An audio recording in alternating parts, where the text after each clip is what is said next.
சிறடி காசு 4 எபிசோடில் முத்து எப்போதும் போல வேலைக்கு கிளம்பிட்டுருக்காரு. அப்போ மீனா சொல்கிறாங்க, ஏங்க சீதா கால் பண்ணியிருந்தா. என்னாச்சு மீனா, சீதாக்கு என்னவா? இல்லைங்க, சீதா இந்த மாதம் வேலைக்கு போய் முழுசாக சம்பளம் வாங்கலை, பாதி சம்பளம் தான் கொடுத்துருக்காங்க. ஏன்னா இந்த ரோகிணி பண்ணதுனால அவளுக்கு பாதி சம்பளத்தை பிடிச்சிட்டாங்கங்க. அதனால் சீதாவுக்கு இந்த மாதம் கொஞ்சம் பணம் தேவைப்படுதான். நம்மள்ட்ட ஒரு 5000 இல்லை 10,000 தான் கேட்டாங்க. ஸோ நீங்கள் என்ன ஒரு 10,000 வந்து பணம் தரீங்களா? அடுத்த மாதம் சேர்த்து தரேன்னு சொன்னா சீதா அப்படின்னு சொன்னதும் முத்து ஒன்று, மீனா நமக்கே கமிட்மெண்ட் கரெக்டாக இருக்கு மீனா, நம்ம கையில் எதுவும் இல்லை இப்போதைக்கு, நான் வேணா உண்டியல் வந்து எடுத்துக்கலாமா அப்படின்னு கேட்கும். ஐயோ, உண்டியல்லாம் வேணாங்க, உண்டியல் காசு எல்லாமே நம்ம ரூம் கட்டு தான் சேர்த்துட்ருக்கோம், அதை போய் இப்போ கை வச்சோம் அப்படின்னா செட் ஆகாது, வேண்டாங்க. நீங்கள் யார்ட்டையாவது வாங்கி வேணா கொடுங்க, உங்கள் ஃப்ரெண்ட்ஸ் யார்ட்டையாவது. அடுத்த மாதம் கண்டிப்பாக சீதா கொடுத்துருவா, இல்லைனா எனக்கு எதனா காசு வந்துச்சுன்னா நான் கொடுத்துட்றேங்க அப்படின்னு மீனா சொல்கிறாங்க. உடனே முத்து, சரி மீனா, நான் சவாரிக்கு போகிறேன், பார்ப்போம் என்னான்ட்டு அப்படின்னு சொல்கிறாங்க. ஆனால் இது விஜயா அப்படியே ஓரமாக கிச்சன் பக்கமாக நின்று கேட்டுட்ருக்காங்க. ஓ, இங்கேருந்து காசு அங்கே வரைக்கும் போயிட்டுருக்கா, இதுக்கு ஏதாவது பண்ணணுமே அப்படி மாதிரி விஜயா யோசிச்சுட்ருக்காங்க. சரின்னு சொல்லிட்டு முத்து சவாரிக்கு போயிறாரு. மீனா பூ கொடுக்க போகலான்னு சொல்லிட்டு கிளம்பி போகிறாங்க. அதுக்குள்ளே விஜயா இந்த மீனா வந்து பார்த்தோம்னா சுதியோட பேச்சை கேட்டு தான் ரொம்ப ஆடிக்கிட்டு இருக்கா. சுதியும் மீனா கூட சேர்ந்துக்கிட்டு அவள் போகிற சாப்பாடு நல்லா இருக்குன்னு சொல்லிட்டு சாப்பிட்டுட்டு அவளுக்கு விசுவாசமாக இருக்க பேரில் நம்மளை ரொம்பவே அசிங்கப்படுத்துகிறா. அதனால் ரோகிணி சொன்ன மாதிரி நாம் சுதியோட அம்மாட்ட, ஸோ மீனா கூட சேர்ந்தா அவங்க கண்டிப்பாக உங்களுடைய பொண்ணுடைய வாழ்க்கை எதிர்காலம் எல்லாமே கேள்விக்குறியாக போயிடும்.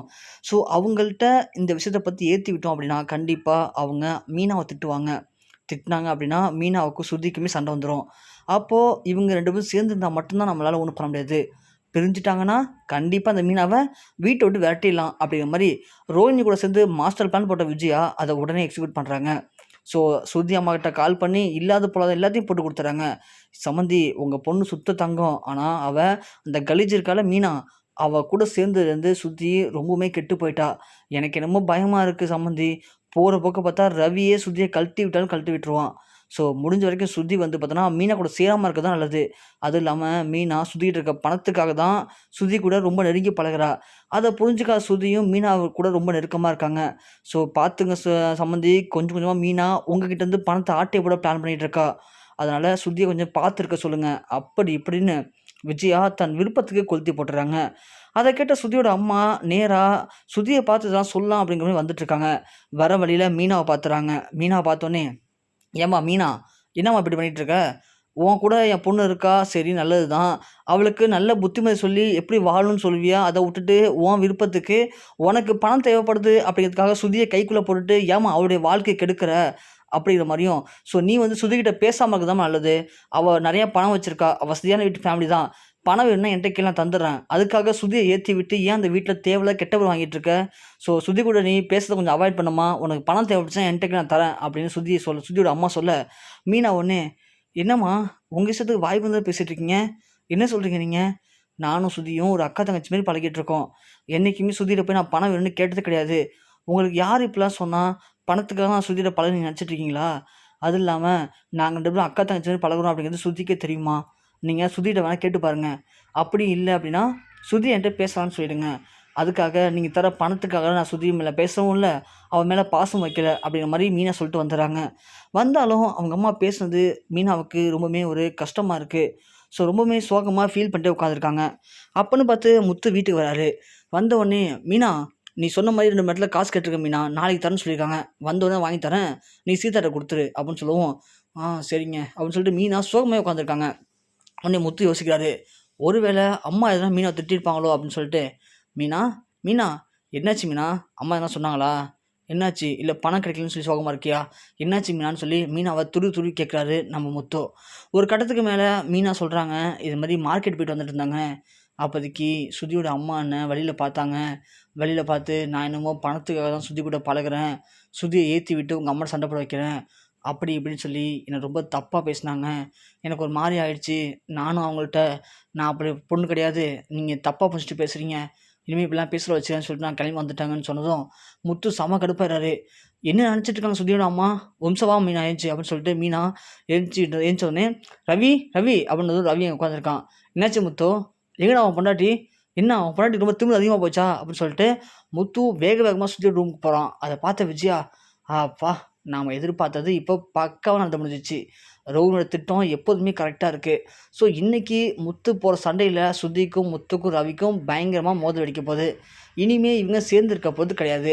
இனிமேல் நம்ம விருப்பத்துக்கு சூப்பராக இருக்கலாம். இந்த மீனாவை வீட்டை விட்டு அடித்து துரத்த போகிறது கன்ஃபார்ம் தான் அப்படின்ற மாதிரி நினச்சிட்டு இருக்காங்க. உள்ளே போன முத்து ரூமை கதவு மூடிறாரு. மூடின உடனே என்னம்மா உங்கள் இஷ்டத்து பண்ணிட்டுருக்கீங்க, அவ்வளோதான், இவங்களுக்குலாம் மரியாதையே இல்லை, ஆச்சா பூச்சான்னு கத்துறாரு. ஆனால் உள்ளுக்குள்ளே பார்த்தா முத்து என்ன சொல்கிறாரு, பலகுரல் இது மாதிரி உங்கள் அம்மா வந்து சுற்றிட்டு உங்கள் அம்மா வந்து மீனாட்ட பேசினாங்களாமே, ஏன் என்னாச்சு, என்ன பிரச்சனை அப்படின்னு கேட்கவும் சுத்தி ஒன்று, அதுவா முத்து, அத்தை வந்து ஏதோ போய் எங்கள் அம்மாட்ட ஏற்றி விட்ருக்காங்க, அதனால தான் அவங்க வந்து மீனாவை அப்படி பேசியிருக்காங்க.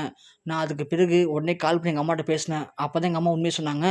ஆன்ட்டி தான் போயிட்டு இது மாதிரி சுத்தி கூட மீனை நெருங்கி பழகுறாங்க, காசுக்காக தான் பழகுறாங்க. உங்கள் பொண்ணு ஜாக்கிரதையாக இருக்கணும் அப்படின்னா அந்த மீனாவை விட்டு ஒதுங்கி இருக்கணும். ரோகிணி கூட பழகினா இந்த பிரச்சனை இருக்காது அப்படி இப்படின்னு உங்கள் அம்மா வந்து ஏற்றி விட்ருக்காங்க. எதுக்குன்னா நம்ம சண்டை போடணும் அப்படின்றதுக்காக. அதை நீங்கள் புரிஞ்சுக்கிட்டீங்க அப்படின்னா நமக்குள்ள இந்த பிரச்சனை இருக்காது. அதுவும் இல்லாமல் எங்கள் அம்மா இருந்தானே யாராக இருந்தானே, யார் என்ன சொன்னாலும் கண்டிப்பாக மீனாவை பற்றி எனக்கு தெரியும். யார் என்ன சொன்னாலும் மீனா விட்டு நான் பிரிய மாட்டேன், மீனா கூட தான் இருப்பேன் அப்படின்ற மாதிரி சுத்தி சொல்கிறாங்க. உடனே முத்து, ஓ எல்லாம் அம்மாவோட வேலை தானா, சரி ஓகே நம்ம இப்போ சண்டை போட்ட மாதிரியே இருக்கட்டும், சண்டை போட்ட மாதிரியே பேசிப்போம், அப்போ தான் 2-3 நாளைக்காச்சும் பாவம் அம்மா சந்தோஷமாக இருப்பாங்க, அதுக்கப்புறம் நம்ம பார்த்துக்கலாம்னு சொல்லிட்டு முத்து உடனே வந்துடுறாரு. கதவு திறந்தவுடனே முத்து மீனா சொல்கிறாரு, இனிமேல் அவள்கிட்ட நீ பேச சொல்லி வச்சக்கூடாது மீனா, நீ உன் வேலை உண்டு, நீ இப்படி தான் இருக்கணும், அந்த பழகுள் யாரோ நம்ம யாரோ அப்படின்ற மாதிரி உள்ளே போகிறாங்க. அதை பார்த்த விஜயா, அப்பா போட்ட திட்டம் கரெக்டாக முடிஞ்சிச்சு. ஸோ இனிமேல் சுத்தி மீனாவும் பேசிக்க மாட்டாங்க, இதுவே நமக்கு போதும் அப்படிங்கிற மாதிரி விஜயா நினைக்கிறாங்க. ஆனால் விஜயா இல்லாதப்போ இவங்க 4 பேரும் பேசிகிட்டு இருக்காங்க. அதை விஜயா பழையபடி ஒட்டு கட்டுறாங்க. ஓ அப்போ உங்களுக்குள்ள சண்டை எதுவும் வரலையா, ஸோ நீங்கள் எல்லாம் என்னை ஏமாத்துறீங்களா, அப்போ நம்ம போட்ட திட்டம் உங்களுக்கு தெரிஞ்சு போச்சு பழக்கு அப்படிங்கிற மாதிரி விஜயா முடிவு பண்ணுறாங்க. ஆனால் இப்போ வந்து சண்டையை பயன்படுத்தி ஏதாவது பண்ணிட்டோம் அப்படின்னா கண்டிப்பாக சுதிக்கும் மீனாவுக்கும் சண்டை வந்துடும். அப்புறம் 2 பேரும் பிரிஞ்சிடுவாங்க. என்ன பண்ணலான்னு யோசிச்சுட்டு இருக்காங்க. அப்போ தான் ரோகிணி பார்வையிலேருந்து வராங்க. வந்தோடனே, என்ன ஆண்டி என்ன தீவிரமாக யோசனை பண்ணிட்டு இருக்கீங்க, என்னாச்சு ஆண்டி உடம்பும் சரியில்லையா அப்படின்னு கேட்க, இல்லை ரோகிணி, நீ காலைல சொன்ன திட்டப்படியே நானும் பண்ணேன். ஆனால் இந்த சுதியோட அம்மா போய் மீனாவை திட்டிருக்காங்க. ஆனால் முத்துவும் சுதியும் சண்டை போடுவான்னு பார்த்தேன் ரோகிணி, ஆனால் சண்டை போடவே இல்லை.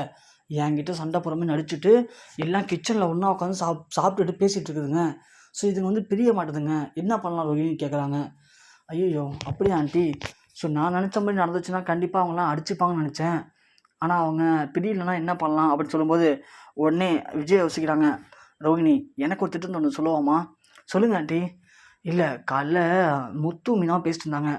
ஏதோ அவன் தங்கச்சி சீதாவுக்கு பணம் குறையுதான் இந்த மாதம் செலவுக்கு, அதனால் முத்துக்கிட்ட யார்கிட்டையாவது பணம் வாங்கி தாங்கன்னு சொல்லி மீனா பேசிட்டு இருந்தா. நாம் வேணால் இப்போதைக்கு ஒன்று பண்ணலாம். அதாவது ரோகிணி சுத்திகிட்ட இருக்கல பணம், சுத்தியோடைய ஹேண்ட்பேக்கில் எப்படி பணம் வச்சுருப்பா, அதில் ஏதாவது எடுத்து மீனோட பேக்கில் வச்சுன்னு வச்சுக்கேன், கண்டிப்பாக சுத்தியோட பணத்தை மீனா திருடிட்டா, இதுதான் அவங்க அம்மா சொன்னாங்க அப்படிங்கிற மாதிரி எதுனா பழி போட்டு மீனாவை இப்போது பிரச்சனையில் ஈடுபட மட்டும் இல்லாமல் அவளை இந்த வீட்டை விட்டு துரத்த கூட வாய்ப்பு இருக்குது அப்படிங்கிற மாதிரி விஜயா சொன்னோடனே, ஆண்டி சூப்பர் ஆண்டி, எப்படி ஆண்டி யோசிச்சிங்க, நீங்களும் சூப்பராக யோசிக்கிறீங்க ஆண்டி, கரெக்டாக இதை பண்ணிட்டோன்னா கரெக்டாக நடந்துடும் அப்படின்னு சொல்ல, அந்த நேரம் பார்த்து மீனா சுத்திகிட்ட பேசிகிட்டு இருக்காங்க. ஸோ சுத்தி கேட்குறாங்க, மீனா நீங்கள் காலையில் முத்துகிட்ட பேசுனத காலை வாங்கினேன், இது சீதாவுக்கு பணம் தேவைன்னு சொன்னீங்களே, என்கிட்ட பணம் இருக்குது மீனா வச்சுக்கோங்க, அதை சீதாட்ட கொடுங்க, நான் அடுத்த மாதம் வாங்கிக்கிறேன்னு சொல்ல, மீனா உடனே ஐயோ அதெல்லாம் இல்லை சுத்தி, நான் முத்துகிட்ட கேட்டிருக்கேன் அவர் தரேன்னு சொல்லியிருக்காரு. மீனா ஏன் நீங்கள் என்கிட்ட தயங்குறீங்க, நீங்கள் காலையிலேயே இதை என்கிட்ட உண்மையாக கேட்டிருக்கலாம், ஆனால் நீங்கள் என்கிட்ட கேட்கவே இல்லை, நீங்களும் கேட்பீங்க நான் எதிர்பார்த்தேன் கேட்கல, அதனால் இப்போ நானே தரேன், நீங்கள் ஒன்றும் சும்மா வேணாம் மீனா வச்சுக்கோங்க, அடுத்த மாதம் கொடுங்க, ஒன்றும் பிரச்சனை இல்லை, இப்போ முத்துவும் யார்கிட்டயாவது வாங்கி தான் கொடுக்க போகிறாரு உங்களுக்கு, அதனால் என்கிட்ட வாங்குறது உங்களுக்கு என்ன அப்படி அப்படின்னு சொல்ல, ஐயோ வேணாம் சுதி, நான் நார்மலாக உன் மேலே பாசமாக இருக்கிறதையே உங்கள் அம்மா ஆன்ட்டிலாம் தப்பாக புரிஞ்சுக்கிறாங்க, அப்படி இருக்கும்போது நான் மட்டும் இந்த பணத்தை வாங்கணும்னு வச்சுக்கேன், கண்டிப்பாக அது தேவையில்ல பிரச்சனையாகும், அவங்களாம் சொன்ன மாதிரி நான் பணத்துக்காக பழக மாதிரி ஆகிடும், பணத்துக்காக நான் அவங்க கூட பழகலை, அதனால் வேணாம் சுதின்னு சொல்லிடுறாங்க. என்ன மீனா அப்படி சொல்கிறீங்க நீங்கள், இல்லை சுதி பார்த்துக்கலாம் விடுங்க அப்படின்னு சொல்லிடுறாங்க. சொல்லிவிட்டு சுதி குளிக்க போகிறாங்க. மீனா போயிட்டு கிச்சன் சமைச்சிட்ருக்காங்க. ஸோ இதுதான் சரியான சந்தர்ப்பம்னு சொல்லிட்டு நேராக விஜயா போயிட்டு சுதியுடைய பேக்கில் இருக்க பணத்தை எடுத்துகிட்டு வந்து மீனாவுடைய பேக்கில் வச்சிடுறாங்க. வச்சுட்டு எனக்கு என்னன்னு தெரியாமல் உட்காந்துருக்காங்க. அதே மாதிரி சுதி கிளம்பும்போது, மீனா பணம் தரேன்னு சொன்னால் வாங்கிக்க மாட்டீங்க, நான் இப்போ பணம் தர தான் போகிறேன், நீங்கள் வாங்குனீங்களா இல்லை நானே நேராக ஹாஸ்பிட்டலில் போய் சீதாட்ட கொடுக்கவா சொல்லுங்கள் அப்படின்னு சொல்ல, வேறு வழி இல்லாமல் மீனா என்ன சுத்தி இப்படி புரிஞ்சுக்காம பண்ணுறீங்க? ஏற்கனவே உங்கள் அம்மா என்ன தப்பாக நினைக்கிறாங்க. இப்போ போய் நான் பணத்தை வாங்கினா கண்டிப்பாக நல்லா இருக்காது மீனா சுதி அப்படின்னு சொல்ல, சரி ஓகே மீனா, நான் போய் நேராக சீதாட்ட ஹாஸ்பிட்டலே கொடுத்துட்றேன் அப்படின்னு சொல்ல, சரி சுதி என்கிட்டயே கொடுங்க நான் கொடுத்துறேன்னு சொல்கிறாங்க. உடனே சுதி அவங்களோட ஹேண்ட்பேக் திறந்து பார்க்குறாங்க, பணத்தை காணும். மீனா, என்ன மீனா பணத்தை காணும்? என்ன சுத்தி சொல்கிறீங்க? நல்லா பாருங்க, பணம் நீங்கள் தானே பேக்கில் வச்சுருந்தீங்க. ஆமாம் மீனா, பேக்கில் தான் வச்சுருந்தா நான் பணத்தை காணுமே, 10,000 ரூபாய் என்ன ஆயிருக்கும் அப்படின்னு சொல்லி சுத்தி யோசிக்கிறாங்க. உடனே விஜய் அங்கே உட்காந்துட்டு, என்னடி என்ன பணம் பணம்னு பேசிட்டீங்க, என்னாச்சு அப்படின்னு கேட்க, ஆண்டி இது மாதிரி காலையில் 10,000 பணம் நான் எடுத்து வச்சுருந்தேன் செலவுக்காக, மீனா கேட்டாங்கன்னு சொல்லி மீனாட்ட கொடுக்கலான்னு பார்த்தேன், ஆனால் பணத்தை காணும், என்னாச்சுன்னு தெரில அப்படின்னு சொல்ல, பணத்தை காணுமா? நீங்கள் 2 பேரும் தான் காலையிலேருந்து ஒன்றா சுற்றிட்டு இருக்கீங்க, அப்போ உன் பணத்தை வேற எடுத்துருக்க போகிறா, ஒன்று நீ எங்கேயா எடுத்து வச்சுருக்கணும், இல்லை மீனா எடுத்துருக்கணும் அப்படின்னு சொன்னதும், மீனா ஒன்று, என்னத்த என்ன சொல்கிறீங்க, நான் ஏன் எடுக்க போகிறேன் பணத்தை, நான் பணத்தை வேணாம் சொல்லிட்டு இருக்கேன் அப்படின்னு சொல்ல, என்னடி கொந்தளிக்கிற, என்ன கோவமாக பேசுகிற, நீ சவுண்டு விட்டானா இல்லைன்னு ஆகிடுமா, திருட்டு போய் கொடுங்க தானே நீனு, எனக்கு சுதி எனக்கு என்னமோ அப்படின்னு சந்தேகமாக இருக்குமா, நீ அவள் பேக்கை செக் பண்ணு அப்படின்னு சொல்ல, மீனா ஒன்று, என்னத்த என்ன ரொம்ப பேசிகிட்டு இருக்கீங்க, என் பேக்கை ஏன் செக் பண்ணணும், நான் எடுத்து நீங்கள் பார்த்தீங்களா, என்னத்த இப்படிலாம் பேசுகிறீங்க, வேணாத்த இது மட்டும் முத்துக்கு தெரிஞ்சுன்னா அவ்வளோதான் அப்படின்னு சொல்ல, ஏழு முத்துக்கு தெரிஞ்சா நானே வரேன் இரு, உன் பேக்கை காட்டு அப்படின்னு சொல்லி விஜயா போய் மீனாவுடைய பேக்கை பிடிக்கிட்டு வந்து கொட்டுறாங்க. கொட்டினா காட்டா பணம் அங்கேருந்து கீழே விழுது. பாத்தியா சுதி, நான் சொல்லலை எனக்கு என் மேலே டவுட்டாக இருக்குன்னு சொல்லிட்டு அப்படின்னு சொல்ல, சுதி ஒன்று, ஆண்டி சூப்பர் ஆண்டி, வேறு லெவலில் நீங்கள் பண்ணிட்டீங்க பார்த்தீங்களா, பணத்தை நான் காணுன்னு சொன்னேன், ஆனால் பணம் கரெக்டாக மீனை தான் எடுத்திருப்பாங்க அப்படின்னும், மீனாவுடைய அந்த பேக்கில் தான் பணம் இருக்கணும் உங்களுக்கு எப்படி ஆண்டி தெரியும், ஏன்னா இதை வச்சிங்களா, நீங்கள் காலையில் வந்து நான் பேசுறதெல்லாம் ஒட்டு கேட்கும்போது நான் பார்த்துட்டேன் ஆண்டி, நீங்கள் என்ன பண்ணிட்டு இருந்தீங்கன்னு சொல்லிட்டு, ஏன் ஆண்டி உங்களுக்கு இவ்வளோ கேவலமான புத்தி அப்படின்னு சுற்றி சொல்ல, கரெக்டாக முத்து உள்ளாரு. உள்ளே வந்தோடனே, பலகுரல் எல்லாத்தையும் பார்த்துட்டு தான் இருந்தேன், எங்கள் அம்மா இதிலலாம் கை திறந்தவங்க, எங்கள் அம்மா என்னையும் மீனாவையும் அசிங்கப்படுத்தணும் அப்படின்னா கண்டிப்பாக எந்த அளவுக்கு வேணால் இறங்குவாங்க, ஆனால் தெரியும் எந்த அளவுக்கு வேணால் இறங்குவாங்கன்னு சொல்லிட்டு, ஆனால் இந்த அளவுக்கு ஒரு கேடு கெட்டவங்க நிலவுக்கு இறங்குவாங்கன்னு சொல்லி எதிர்பார்க்கவே இல்லை. என்னம்மா அந்த ஓடுகளை கற்றுக் கொடுத்தானா எப்படி திருடுறதுன்னு சொல்லிட்டு, அசிங்கமாக இல்லாமல் உங்களுக்கு அப்படின்னு சொல்ல, அந்த நேரம் பார்த்து அண்ணாமலை வந்துடுறாரு. நடந்த விஷயத்தையும் சொன்ன உடனே, அண்ணாமலை, விஜயா உனக்கு அவ்வளோதான் மரியாதை, ஒரு வீட்டு மாமியாராக நடந்துக்கோ, பெரிய மனுஷனாக நடந்துக்கோ, இந்த மாதிரி சில்லித்தனமாக நடந்து குடும்பத்தை பிரிக்கணும்னு நினச்சி வச்சுக்க, ஒன்று உனக்கு இந்த வீட்டில் உண்மையிலே இடம் இல்லாமல் போயிடும், இல்லைன்னா இந்த வீட்டில் நான் இருக்க மாட்டேன் அப்படின்னு சொல்லி அண்ணாமலை ஓங்கி விஜயா ஒரு அரைஞ்சிட்டு அங்கேருந்து கிளம்பிடுறாரு. எல்லாருமே அப்படியே போயிடுறாங்க. விஜயா எல்லாரும் முடியும் அசிங்கப்படுத்த மட்டும் இல்லாமல் அண்ணாமலைகிட்ட அடிவரம் வாங்கிட்டோமே அப்படிங்கிற மிகப்பெரிய துக்கத்தில் எதுவும் பேசாமல் அமைதியாக உட்காந்துருக்காங்க.